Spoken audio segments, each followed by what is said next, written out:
Marcos Jr. nanganganib ng mawala. At ito, Vice President Sara Duterte ihihirangin na bilang presidente ng Pilipinas. At ito, yung USB video or USB evidence ni Cathy Binag ilalabas na ba? Naku po, ito na nga, patindi ng patindi ang mga usapin mapatungkol sa politics world. Ay nako, dami na problema sa bansa, dumagdag pa kayo. So eto nga na mga banateros, mga kabiyaya, etong nakakagulat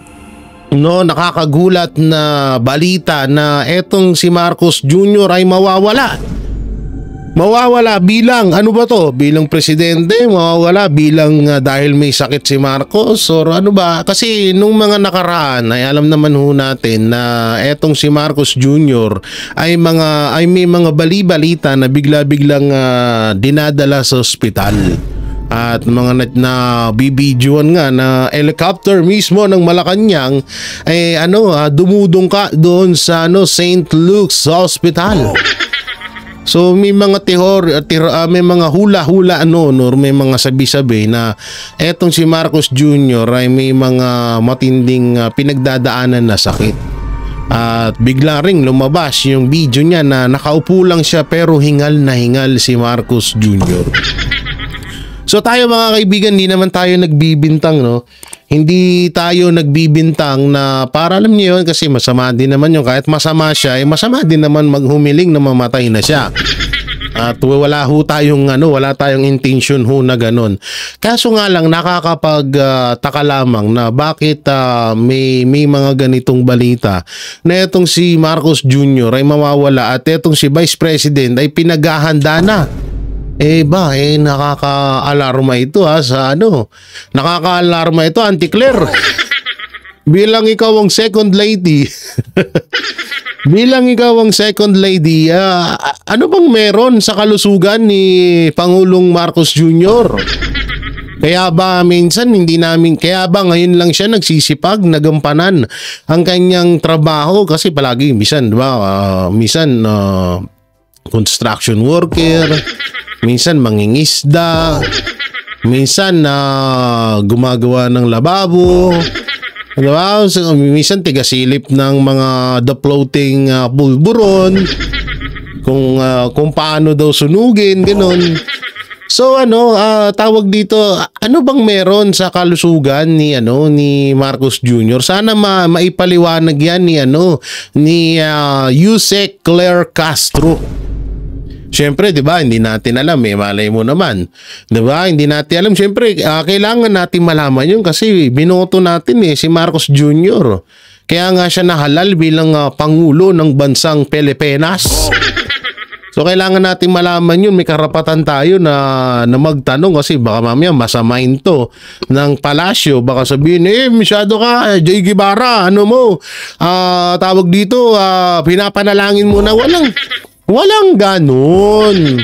Alam niyo, sa kagaya ng sinabi ko sa SMNA nga, kung halimbawa na makatawid man siya, swertihin siya sa matapos niya yung kanyang termino, okay naman yung goods na goods yun. Yung nga lang, sa ibang Pilipino, hindi kasi walang nagawa sa loob ng 6 years. Oo, kaya nga kaabang-abang ang darating na SONA kasi nga hindi natin alam kung ano ba talaga, kung anong meron sa darating na SUNA. SUNA no? Hindi na SONA SUNA na So yun nga yung pinagtataka ngayon. At eto talagang napag-usapan ng gusto na bakit parang may pahiwatig na itong si Marcos Jr. ay mawawala. Hindi ko alam kung mawawala bilang presidente or mawawalang tuluyan dahil may sakit. Hindi man natin pinapanalangin, masama ho yun na ipanalangin mong mamatay yung tao. Sana nga. Sana nga wag ganun. Wag ganun na ipanalangin yung ganun, masama yun. So ayun nga may mga papanoorin tayong video na kung saan talagang nakakapanghiwaga na bakit may ganito. Pero sa asawa ni pera. Dito muna tayo sa hamon, no? Eto matagal na tong hamon. Eto yung isa sa mga kuno-kuno na baka dahil dito sa mga binibintang kay Marcos Jr. na siya ay gumagamit ng pulvorotics, baka dito nagmumula yung sakit. So kaya nga etong taong bayan ay naging concern kay Mr. Marcos na magpa-hair follicle test at hanggang ngayon ay hindi nagagawa. So may nagpa-drug test naman pero wala pa rin, medyo hindi rin ka panipaniwala, kaya ni-request ng taong bayan na magpa-hair follicle test etong si Ginoong Marcos Jr. So dito may panibagong hamon na naman sa kanya, naungkat na naman ulit at bumalik na naman etong issue mapatungkol sa hair follicle test, at eto nga si Attorney Harry Roque ang magsasalita. Pasok, Attorney! Muling umapela si dating Malacanang spokesperson Attorney Harry Roque kay Pangulong Ferdinand Marcos Jr. na sumailalim sa hair follicle drug test bilang tugon sa mga lumalabas na aligasyon ng umunoy paggamit ng ipinagbabawal na gamot. Si MJ Mondihar magbabalita. Pasok, MJ! Sa panibagong panayam, sinabi ni dating presidential spokesman Harry Roque na mainam na sagutin ng Pangulong Marcos Jr. ang mga alegasyon ng drug use sa pamamagitan ng isang hair follicle drug test, isang issue na una nang lumutang nitong nakaraang taon. Bagamat hindi ko sinasabi talaga na conclusive na ikaw ay bangag, chances are baka ikaw nga kasi hindi mo pinapasimulingan sa pamamagitan ng hair follicle test. Giit ni Roque, kung sasalang sa nasabing pagsusuri ang Pangulong Marcos, maaaring malinawan ang publiko sa mga isyong kinahaharap ng kanyang administrasyon. Matatanda ang tinanggihan ng presidente ang naturang panawagan noong Enero sa isang panayam. No. No. No. Why should I do that? No. No. No. Why should I do that? Ang cute ni Mr. Marcos dito, no? Yung pag-deny niya, no, or no, no. Isang panayam. Ayan, no? No. Why should I do that? Why do that? That's, what is say public trust, public office, public has nothing to do with the follicle test. Ayon kay Attorney Roque, sakaling hindi konektado ang issue sa droga, mas may papakitaan niya na ang mga hamon sa pamumuno ay hindi dahil sa personal na bisyo, kundi dahil sa ibang mga dahilanan. Kasi malalaman namin na lahat ng iyong kapalpakan hindi pala dahil sa ikaw ay bangag, kung hindi ka talaga ay walang kakayahang mamuno. Hindi kasi ito katulad hindi ko naman hinahalin tulad si Marcos Jr. kay Pangulong Duterte. Kasi talagang kulelat siya doon, walang-wala siya doon. Ang akin lang, kasi katulad niyan, 'di ba? May mga sabi-sabi dati na, oy, si Marcos, si Duterte, ang daming babae. No, ang daming babae na na ginujuwa. Babaero, maraming anak, gano'n, 'di ba? So 'yon, sinagot yun ni Pangulong Duterte at talagang inamin niya, marami akong babae, bakit? Wala naman ako sa asawa ko, ganun. So doon, ibig sabihin, nasagot, no? Nagkaroon tayo ng kaliwanagan. Kaso dito sa pagiging di umano, ay pagiging paggamit ng pulburon nito ni Marcos Jr., ni Ginoong Marcos Jr., tawag dito, bakit hindi niya masagot-sagot hanggang ngayon? Kasi ilang taon na ho ito. Hanggang sa inunahan na nga, matatandaan nyo, di ba?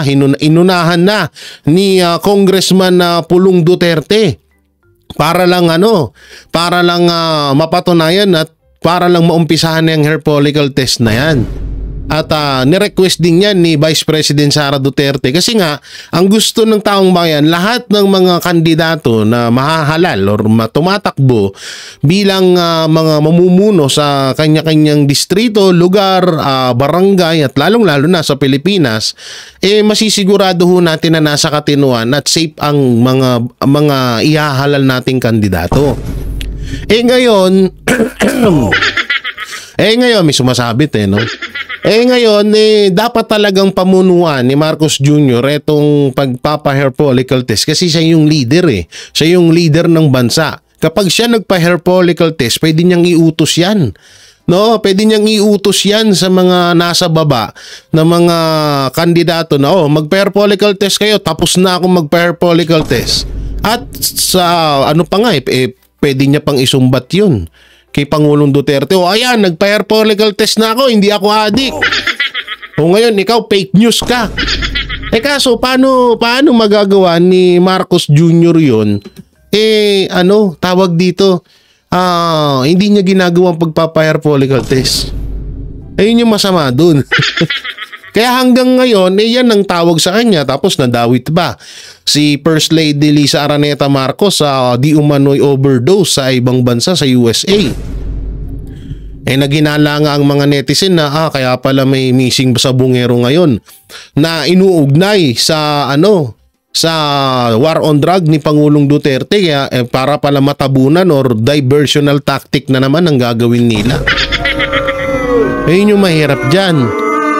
Kaya yung taong bayan naghahanap ng kasagutan, kaso hanggang ngayon wala pa ring kilos ang Administrasyong Marcos mapatungkol sa hair follicle test na yan. Git din ni Attorney Roque ang kanyang pananaw kaugnay ng suporta ng publiko sa administrasyon at iginiit na may karapatan ng mamamayan na malaman ang katotohanan. Parang mas okay tanggapin dun sa mga nabudol mo sa unit team na talagang wala ka lang kakayahan talagang mamuno kesa doon sa sinuportahan namin ang isang bangag. Kaya please lang, magpa-hair follicle test ka na. Samantala, pinabulaan na naman ng Malacanang ang mga alegasyon kaugnay sa pagkakasangkot ni First Lady Liza Araneta Marcos sa kontrobersiyang nag-uugnay sa pagkamatay ng isang Pilipinong negosyante sa Amerika na isinasangkot sa paggamit umano ng cocaine. Nanawagan naman si Senator Amy Marcos na ilabas ng palasyo ang buong report hinggil sa issue upang malinawan ng taong bayan sa mga taong maaaring konektado sa insidente. Naku po! Ngayon, wala pang bagong pahayag mula sa Malacanang hinggil sa panibagong panawagan para sa hair follicle drug test ng presidente. Patuloy. Paano kaya yun, halimbawa, na magsalita si Auntie Claire,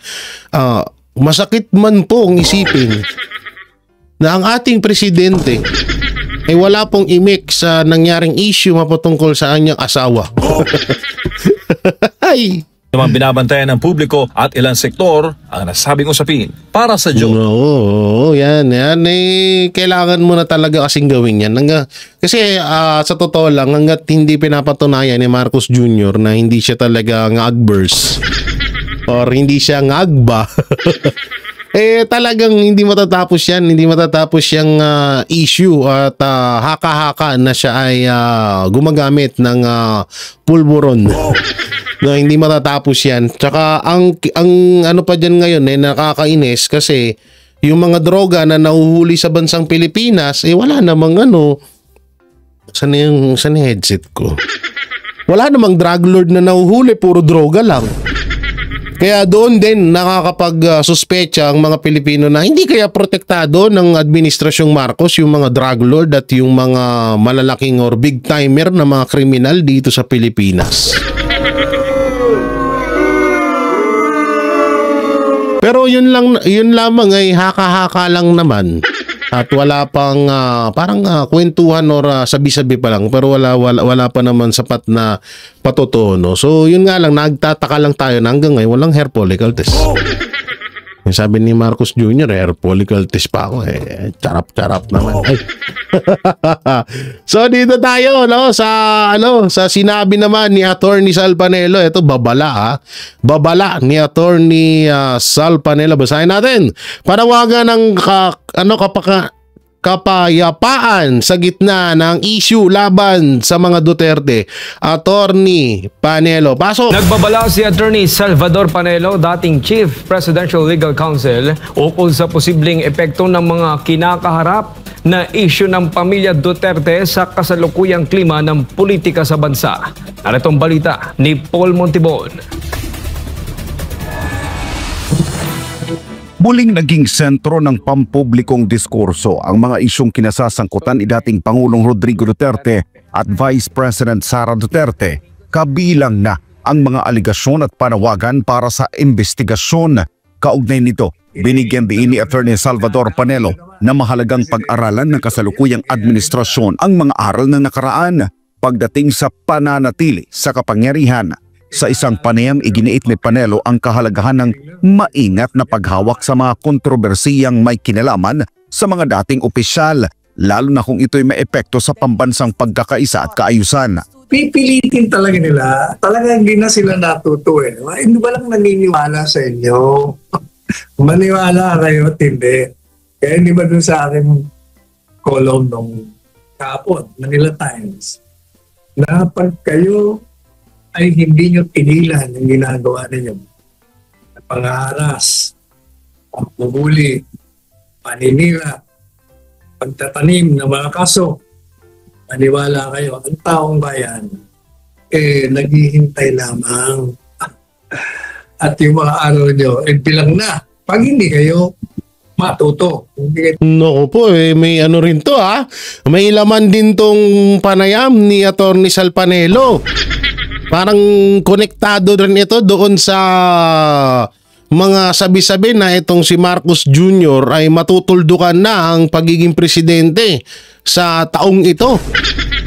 Oo, ilan taon na ba? Magpo 4 years na ba? Hindi ko matandaan kasi di ko damay. Damay niyo ba si Marcos? Di ko siya damay. I-comment nyo nga dyan kung nararamdaman nyo siya. Hindi ko kasi nararamdaman No, so yun nga alam nyo may parang tinatag dito na cryptic. May cryptic message itong si Atty. Sal Panelo. Hindi kaya talagang parang parang malapit na ang katapusan? Malapit na ang katapusan ng kadiliman dito sa Pilipinas? At matatabunan na ng tawag dito ng kabutihan ng mga kasamaan na nangyayari sa Pilipinas. Kasi totoo naman itong sinasabi ni Atty. Sal Panelo na ang taong bayan nag-aantay lang. Kaya nga idugtong natin yung sinabi ko dati na yung isang hudyat nga lang or tinatawag na isang kumpas lang ni Pangulong Duterte na pababain si Marcos talagang may gagawa daw ng paraan nun. At talagang magkakagulo ng lintik ngayon lalo pa ngayon nababalitaan na itong si Pangulong Duterte hindi maganda ang kalagayan sa Netherlands. Diyan sa The Hague sa sa teritoryo ng ICC. So isa pa yan na parang talagang magmi-meet siya. Magmi-meet siya ng nakakapangilabot na pwedeng mangyari sa bansang Pilipinas. At magmi-meet siya sa pagkatapos ng administrasyong Marcos Jr.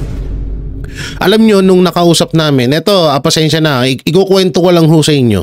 Nung nakausap namin si Pangulong Duterte at palagi niya rin naman to sinasabi sa mga interview.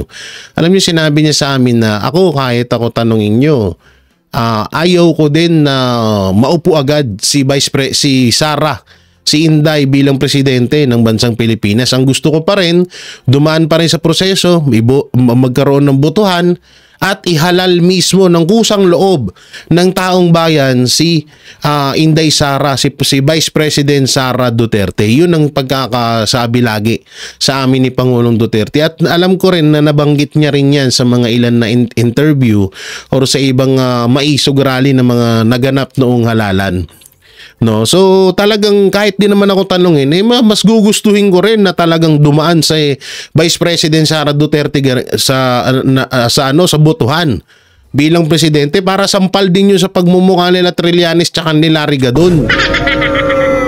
Diba yung mga yan lang lagi nagsasabi na ang Duterte wala na. Ang Duterte may wala na supporter, wala nang naniniwala. Pero wag ka. Diba? Nanalo pa rin ang mga kaalyado ni Pangulong Duterte. Na binawasan pa nga nila ng boto. Diba? Kaya so maganda magkaroon ng ganon para sampal sa kanila yun. Yun nga lang, kapag hindi na kinaya ng taong bayan, talaga mapipilitan tayo na maghalal tayo ng panibagong Pangulo. Kung biruin mo, 3 years pa lang. 3 years pa lang ang nakakalipas, meron na pong 5 million or papunta na sa hindi pala million, trillion. 5 trillion ng utang ng Pilipinas na wala naman tayong nakikitang wala man tayong nakikitang asenso or mga proyekto dito sa Pilipinas. Kasi nung panahon ni Pangulong Duterte, okay lang nagkautang siya ng 4 trillion. Nadagdagan ng 4 trillion yung utang ng Pilipinas kasi una-una nagka-pandemya. Pangalawa, ang daming nangyari. Ang daming nabuo, ang daming project, ang daming proyekto na nakita natin nung panahon ni Pangulong Duterte. Kaso, panahon ni Bongbong Marcos, nga bells. O, hindi baka nung nag-i-speech siya na, gagawin kong 20 pesos kilo ng bigas. Charing. Gagawin kong itutuloy ko ang mga nasimulan ni Pangulong Duterte. Charot. O baka may ganun kasi sa dulo, hindi natin narinig. Di ba? Baka ganun yung nangyari nung kaya tayo naman umasa rin agad. Pero tong sinasabi ni Atty. Panelo, may ibig sabihin ha. Tumigil. Kung matuto, Pakinggan nyo. paniwala kayo, ang taong bayan, naghihintay lamang. Yan na, patay. At yung mga araw nyo, bilang na. Pag hindi kayo matuto, kung hindi kayo tumigil. Kung matuto naman kayo, walang problema. Mabuti sa ating lahat yan. Kaya ayaw nga natin dumating o humantong sa isang kalakaran kung saan mauulit na naman yung mga kasaysayan na nagpapalit tayo ng pamahalaan sa gitna ng termino ng isang pamahalaan. Ayaw na natin yun.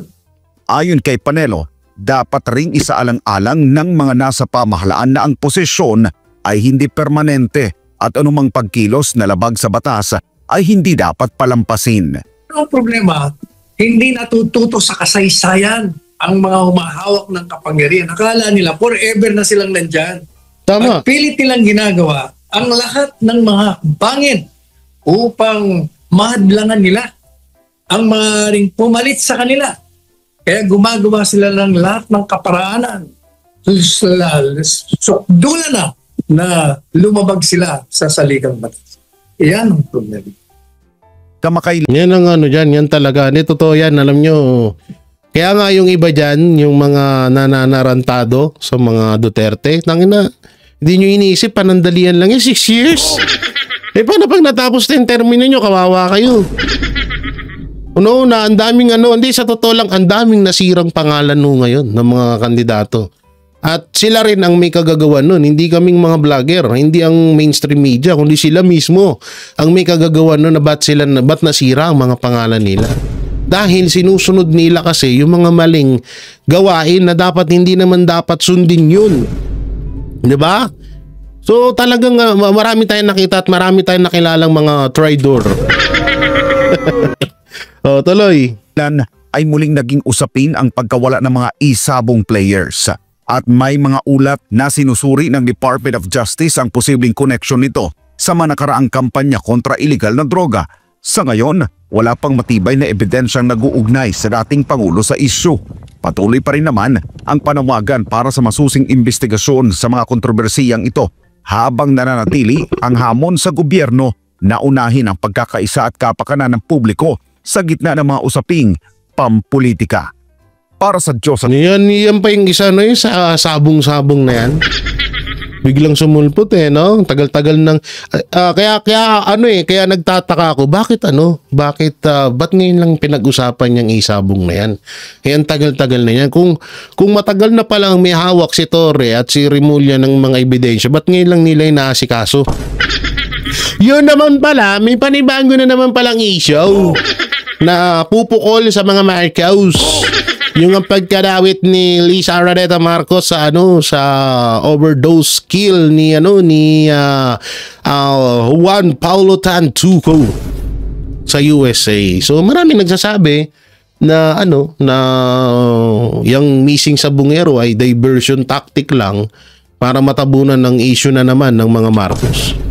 Ewan ko, bahala sila sa buhay nila. Biglang ganun no? Jay Ibarra, pakit mo mag-komento. Alam niya, dito tayo sa sinabi ni Cathy Binag, ni Ma'am Cathy Binag na napakaganda. Eto, si Ma'am Cathy Binag, yung about sa ito, matagal din nating inantay ito. Sana hindi to, hindi hindi mapuspunto, ha? Na sana ilabas tong hawak ni Ma'am Cathy Binag ng USB. Kasi dito daw sa USB video sa USB na to, na issue na tinatawag na ebidensya ni Ma'am Cathy Binag na about sa pagiging pulborotics ni Marcos Jr. Nandito daw sa USB yung yung mga ebidensya, yung mga video na talagang humihit-hit etong mga Marcos ng pulburon, at may kwento pa nga siya noon na parang siya mismo nagsabi niyan. Hindi ko alam kung totoo. Ang sabi niya, pagdating daw niya doon sa may bahay ni Marcos Jr. kasi diba, parang karelasyon niya ata si Lagdameo ata yun. Hindi ko alam, baka dati pa yun, so hindi natin kailangan pangimasukan yun. At inalok nga daw siya na mag-take ng pulburon.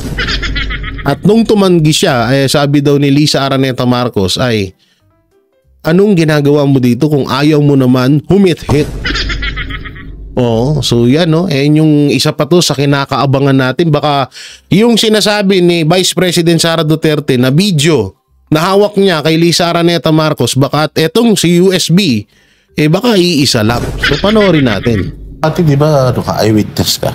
Oo. Nakita mo talaga? Oo naman. Inoferan nga ako, di Ayan ba? Oo. Uy! Ayan na rinig na rinig, inoperan. Tsaka dun sa aking mga friend na alam nyo yung katotohanan. Tigilan nyo na.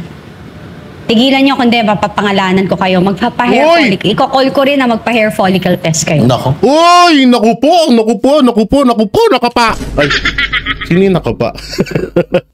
Hindi grabe to Ma'am Cathy Binag tapang talaga ni Ma'am Cat. Oo, lupit mo Ma'am Cathy. Oo, may papangalanan na. Pero ako, suggestion ko lang Ma'am Cathy, huwag mo nang patagalin. Ang tagal na naming inaantay din yan, ilabas mo na. Oo, gusto na namin mapanood.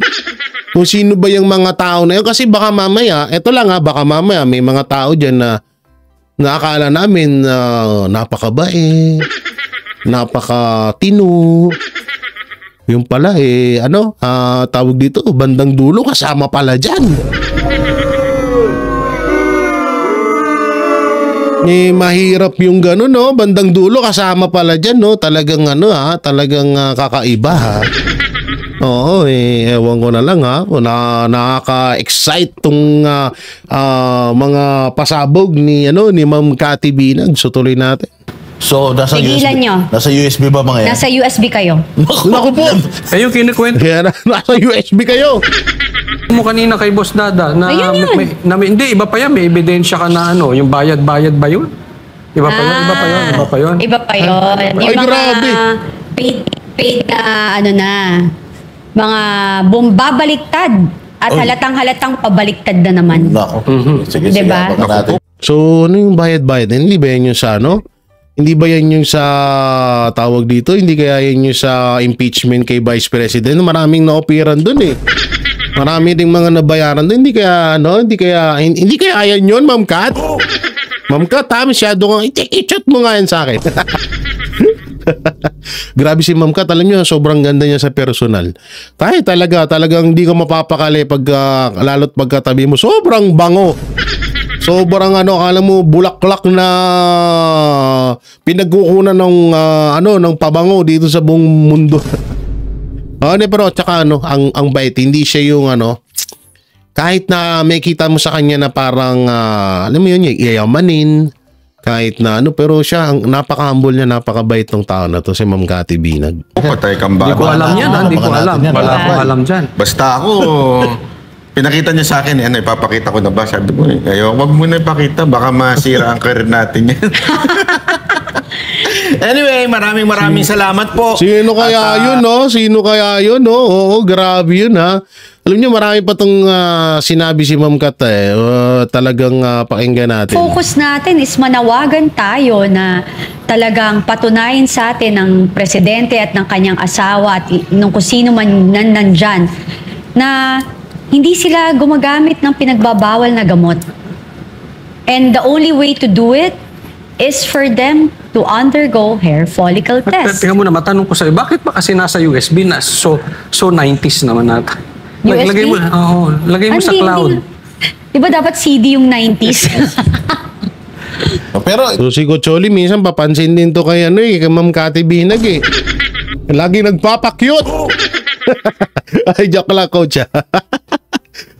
So yun nga, ano kaya ang mga nilalaman ng USB ni Ma'am Cathy Binag? Grabe, nakaka-excite lang. Nakaka-excite kasi may kita tayo na video na alam mo yun na kasi matagal nang sinasabi na masama ang Duterte. Mamatay taong Duterte. Hindi mapagkakatiwalaan ng mga Duterte, pero tapos malalaman natin na may hawak pala ang isang tao sa paggaganon nyo.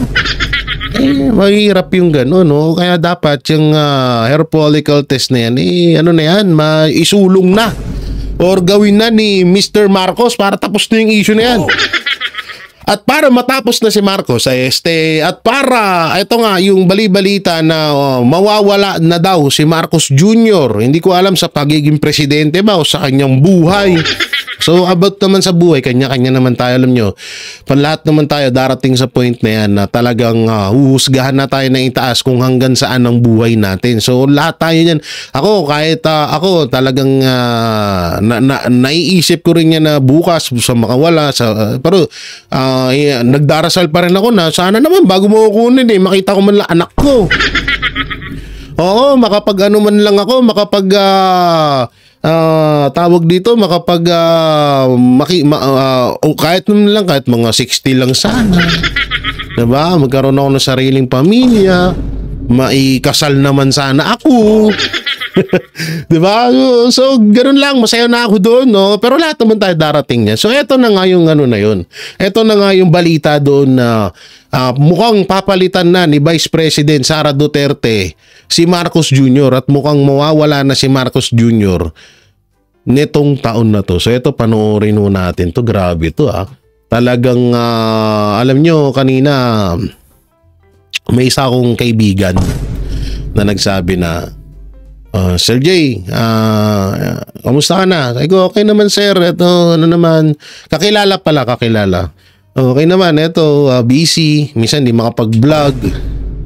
Sabi niya, alam mo ba, yung mga nangyayari ngayon, talagang malapit nang matapos.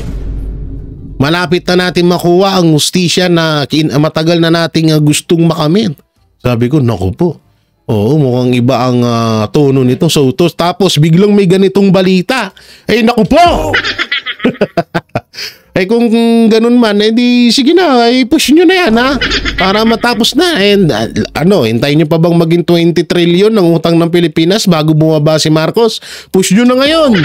Eto, panoorin natin. Dapat laging handa ang pangalawang... Wait lang basahin pala muna natin yung title. Eto, BP Sara, Vice President Sara Duterte naghahanda na para sa mas mabigat na tungkulin. Ay naku po, ano bang mas mabigat na tungkulin sa bansang Pilipinas? Walang iba kundi yung pagiging presidente. Yan ang isa sa mga kasi buong Pilipinas hahawakan mo. No? Hindi mo kokontrolin na kagaya kagaya ngayon. Hindi mo kokontrolin, no? So talagang ikaw ay mamumuno sa bansang Pilipinas. Talagang aalalayan mo sila at iaangat mo ang kanilang mga buhay. So ganyan.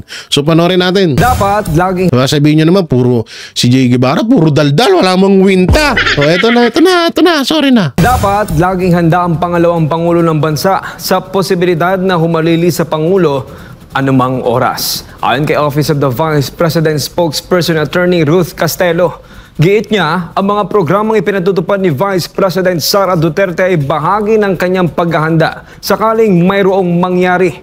Si Jason Rubrico, magbabalita. Kung sakaling mayroong mangyari kanino? Parang alam mo yun, hindi siya nakakatakot. Pero kasi isipin nyo, kilala natin ng mga Marcos na hindi basta-bastang yan. Hindi basta-bastang bababa sa pwesto nila yan. Oo, ang dami pa nilang pangarap. Gusto pa ni Martin Romualdez na maging Prime Minister ng Pilipinas. Tapos susunod pa gusto pa ni Lisa Araneta Marcos na maging presidente ng Pilipinas si Sandro. Gusto pa ni Lisa na sumunod yung anak niyang dalawa na maging presidente. So lifetime Marcos leader ang gusto. Ang hangarin nitong mga to kaya medyo nakakabahala.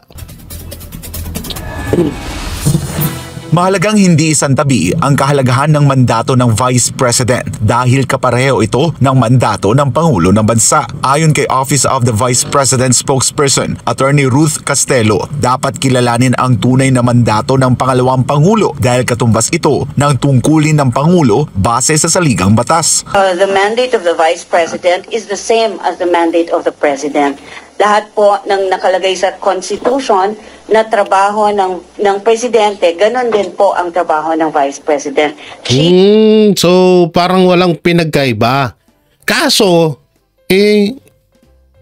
mas dihamak na maraming nagagawa si Vice President Sara Duterte kaysa kay Pangulong Marcos. Sa totoosin nga, kung usapang nagawa lang nagawa, tulong, mas marami pang nagawang tulong sa mga Pilipino, si Pastor Apollo C. Kibuloy, kaysa kay Marcos Jr., yun po yung totoo niyan. So parang etong nangyayari pala lahat kay BP Sara Duterte, yung mga pinagdadaanan na pangyuyurak, na mga paninira, at yung mga projects na ginagawa niya is parang ano pala ito, parang training ground na para matutunan ni Vice President at talagang mas tumibay pa siya at para mas sa darating na siya ay dumating na bilang pangulo ng bansang Pilipinas, palakpakan yan. So yan po yung pagkakaintindi ko sa sinabi ni spokesperson ng Office of the Vice President na si Ma'am Ruth. So tuloy natin. He is technically the assistant, or when the president is absent, she takes over because she's the vice president. Binigyang diin din ni Castelo na hindi dapat ituring na spare tire lamang ang Vice President. Dapat niya ay kasing handa siya ng Pangulo sakaling may mangyaring hindi inaasahan. All of us here, I'm sure all of us, even outside this room, would think that the Vice President, not necessarily VP Sara, all the Vice Presidents past, present, and future are looked at as spare tire. But if you really think about it, the Vice President should be as prepared as the President. Should anything happen to him, who assumes the responsibility? It's the Vice President. We need a Vice President who is always ready to assume. Git niya, ang mga programang ipinatutupad ni Vice President Sara Duterte sa kasalukuyan ay bahagi ng paghahanda para sa mas mabigat na tungkulin kung kinakailangan. And the services that are now being delivered by the Vice President through her office is a way of preparing herself just in case anything happens from now until 2028. Otherwise, it's just, it's all in a day's work. Our programs, our plans, our activities, funded or not by Congress, it's all in a day's work. Dagdag pa ni Castelo, patuloy ang OVP sa pagtupad sa mga ipinangakong programa ni VP Sara mula noong 2022 at sisikaping may sakatuparan ang lahat ng ito sa pagtatapos ng kanyang termino para sa Diyos at sa... Alam nyo ito ako'y sobrang natutuwa dito sa balitang to. Pero antayin natin yung sagot na kabubuhan ni Auntie Claire dito. Malamang may kabubuhan na naman si Auntie Claire dito na sagot niya.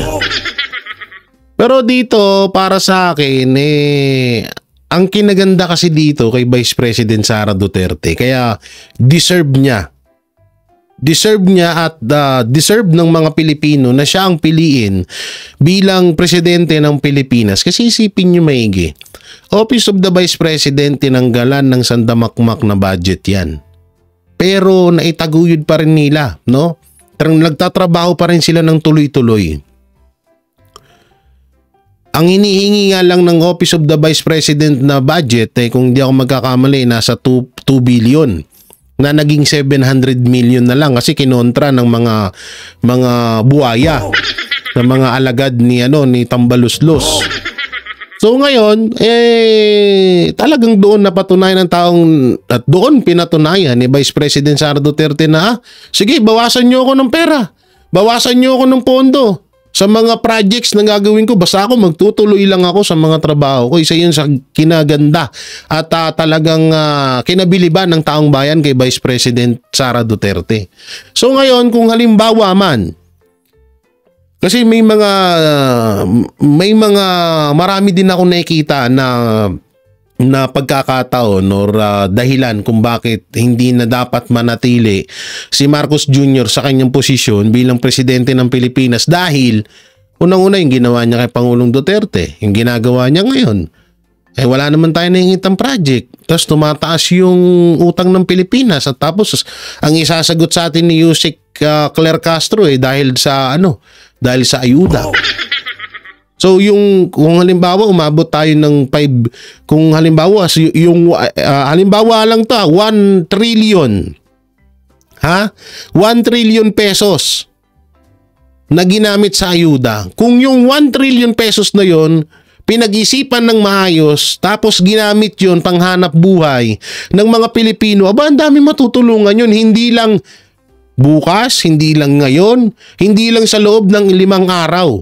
Kasi yung ayuda, pinakamahaba ng makukonsumo mo or magagamit mo ang ayuda is pinakamatagal 5 araw. Baka 3 days nga lang eh. Diba? So kung yung 1 trillion na yun, pinagpasehan ng gusto, pinag-isipan ng gusto ng administrasyon at ginawang hanap buhay yun, pinamudmud yun sa mga Pilipino, napakaganda hong proyekto noon kaso wala naman eh. Diba? Walang nangyari sa bansang Pilipinas. Yun yung isa sa mga hinihimutok ng mga Pilipino na bakit ganyan kayo? Bakit ganyan ng administrasyon? Pataas ang utang. Wala naman nangyayaring pandemya dito sa Pilipinas. Kaya tapos puro lang kayo nakatutok sa Duterte, wala naman kayo nagagawang proyekto. Anak ng teteng, bumaba na lang kayo. Kaya itong si Vice President Sara Duterte, ako na mismo nagsasabi sa inyo na deserve niya. Deserve din natin na gawin siyang presidente ng bansang Pilipinas. So yun, mga barateros, mga kabiyayo, anong maikukomento nyo dito sa nalalapit na pagkawala ni Marcos Jr. at nalalapit na itong paghahanda ni Vice President Sara Duterte bilang maging kung sakali man na maging pinuno ng bansang Pilipinas? I-comment nyo lang po dyan sa baba at ating babasahin yan. At syempre, pakidamay na rin po kung hindi man nakakaabala sa inyo. Baka hindi naman siguro nakakaabala, pakidamay na rin po yung pag-like and share sa amin ng buong Banateros at lalo na sa akin syempre. Sa aking video, na paki-like and share and comment and subscribe sa ating YouTube channel. At huwag nyo na rin kalimutan pindutin yung bell button para lagi kayong updated sa ating mga video araw-araw. Pakidamay na rin yung join button dyan. At saka yung super thanks. Kung hindi na naman nakakahiya sa'yo. Walang hiya, itirakot no? So yun, hanggang dito na lang. Maraming salamat. Ingat po kayo palagi. God bless and peace and bye-bye. Yan ang Banateros, walang inuurungan. Pag tama palakpakan, pag mali ay babanatan. Yan ang Banateros, boses ng ordinaryong Pilipino. Banateros ay walang makakaawan, walang inuurungan. Banateros ay tinutulungan.